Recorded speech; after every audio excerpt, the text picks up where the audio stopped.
All right. Well, I just wanted to do a live stream, and the topic is about motivations because in my last video or the video I did earlier this morning, I was talking to a Big Eva person, and one of his big problems with me is that I impugned his motivations. And the thing is, like, I can't know his motivations perfectly, obviously. I mean, every person has layers to, why they do the things they do. So I'm not saying that you can know a person's heart perfectly. Only God can do that, right? That's obvious.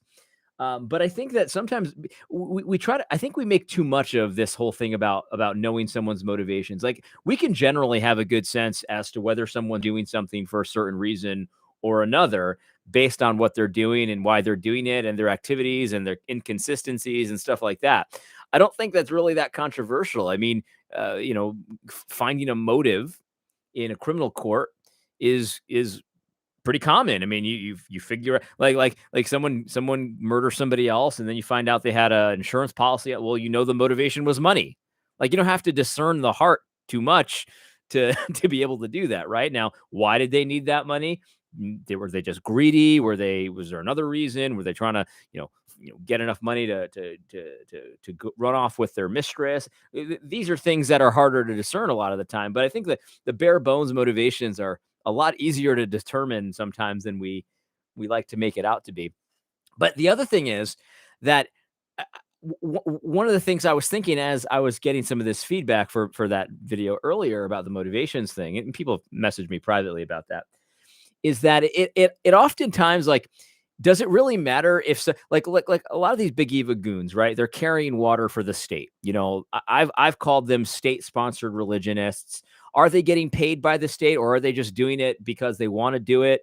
Like, okay, does it really matter though, really why they're doing it if the result is the same, right? So if we've got a whole bunch of Big Eva leaders that are basically, parroting the propaganda of CNN, does it matter if they're doing it intentionally or they think they're doing the right thing or if they know they're doing the wrong thing? It doesn't really matter because the result is the same. I think of this oftentimes outside of the Big Eva context too. Like, a lot of people, I listen to a lot of, like, economists and people talking about the economy.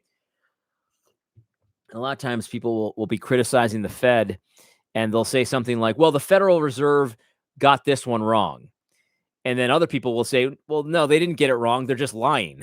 Right? And I tend to fall on that side. Where the Federal Reserve, the people that run it, they're not idiots. They know exactly what they're doing, and they're just lying to you about what they're trying to do.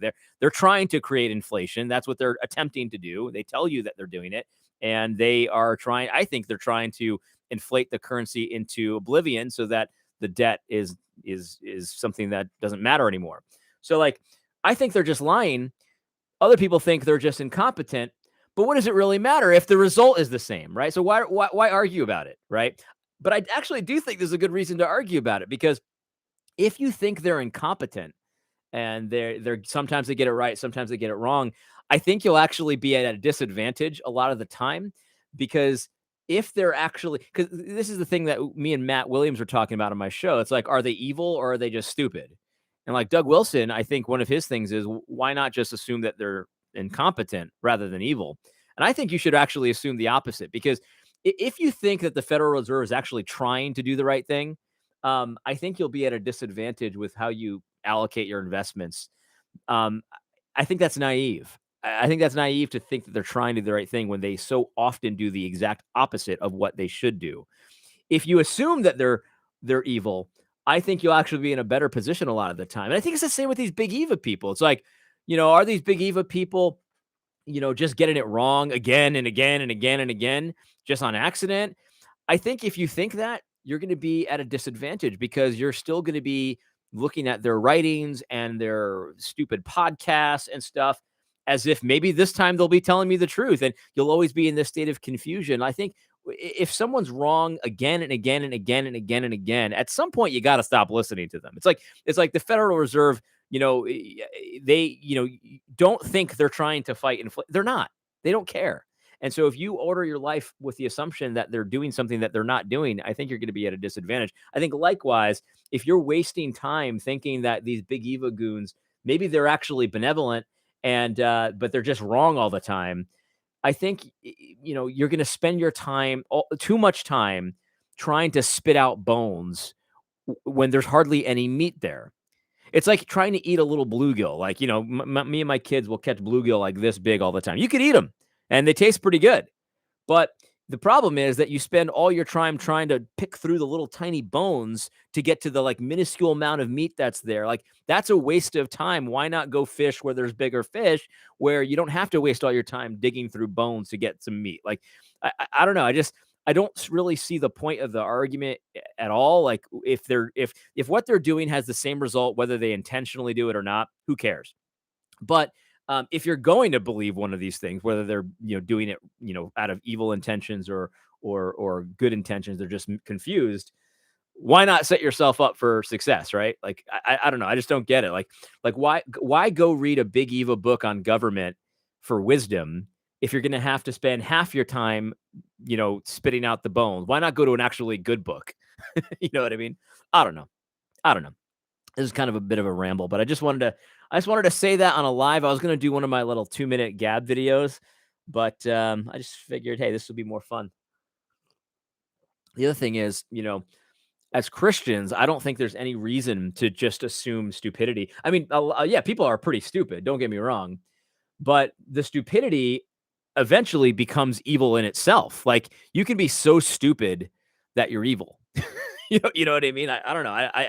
I think that stupidity and wickedness goes hand in hand all the time. Like our leaders are wicked. That's true. They're also stupid. I'm not saying that they're like the most brilliant people ever. I mean, how stupid. Think about how. Okay, if you hate Christ, that's the stupidest position you could ever possibly take. Like Jesus Christ is is the one who created you. He created you to be who you are, and he's powerful. Like, he's so powerful he could squash you in an instant, and you're spending your time rebelling against him. That's really stupid. It's also really wicked. So it's the same thing a lot of the time. I don't know. Let's look through some of these comments and see what's going on. Always assume with the most logical assumption, then go from there. Yeah, that's good. You know what would help in preventing the assumption of false motivation? Public debate. That's true. So John here, thanks for the comment. You like that. This is such a good point. He says, it would help us to, think better of your motivations if you would actually, address some of these things, right? But what so often happens is one side is like, hey, let's debate this, because this is what happened with me. I used to ask to debate everybody that I talked about. I'd contact Chandler, I'll contact whoever it was. What's the other guy? Platt, John Lehman. I contact these guys. All these big Eva goons. And I would get no response. And this is, and it's not just me. Like, this is a consistent story. Like, hey, I try to talk to my professor. I try to talk to the president of the seminary. I try to talk to my pastor. And this happened a lot with Chandler. People would tell me, try to talk with him. But they refused. They absolutely refused.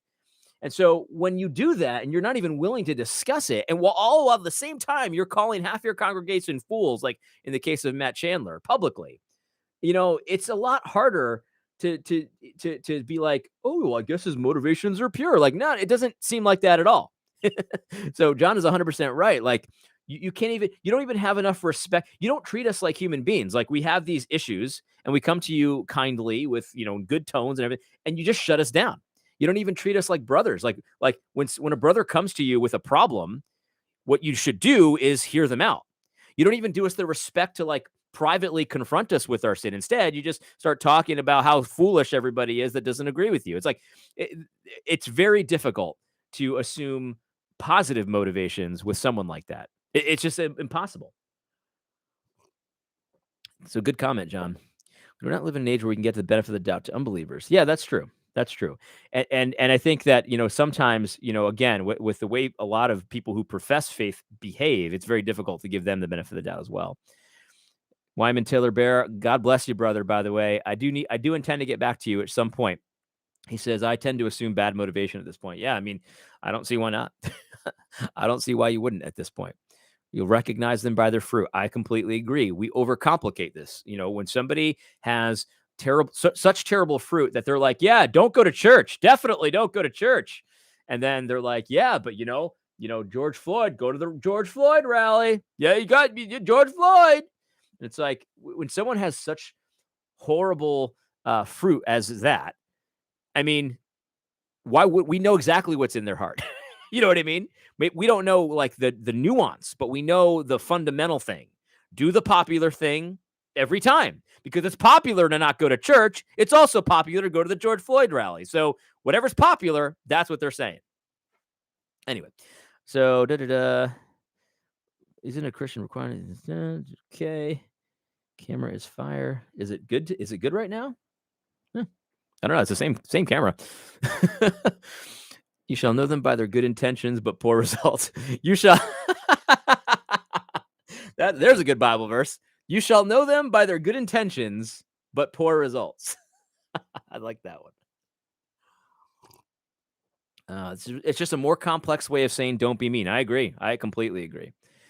Let's see what else. Good day, AD. Hey, God bless you, brother. I appreciate it. Been good. Got the COVID. Spoiler alert, didn't die. Well, I'm very glad that you didn't die. We had a bit of a COVID scare, and I think it was primarily due to you, by the way, Austin. My wife thought she had it, but she didn't. So there you go. How do I know it's not Matt Chandler on your account? All right. So we got a couple more things here. I almost commented on the other video and said we better be getting 2 other videos make up for no more Subway commercials. Yes, DCD driver Dave. I think it's pretty sure I will not, unless something crazy happens on a Subway commercial, I will not be commenting on Subway commercials anymore. Oh, man. Well, guys, that's all I really wanted to say today. By the way, sorry for not saying anything about leaving for a couple of weeks. Not that I have to, but I did get not a lot of messages, people worried that about my well-being, and so I should have at least said something. So God bless you guys, and thank you for caring so much to reach out. But I was fine. Couple more comments here. You haven't called yourself racist yet, so I guess you're still lost. No. Yeah. Anyway, well, God bless you guys. And well, I guess that's really it. Take care.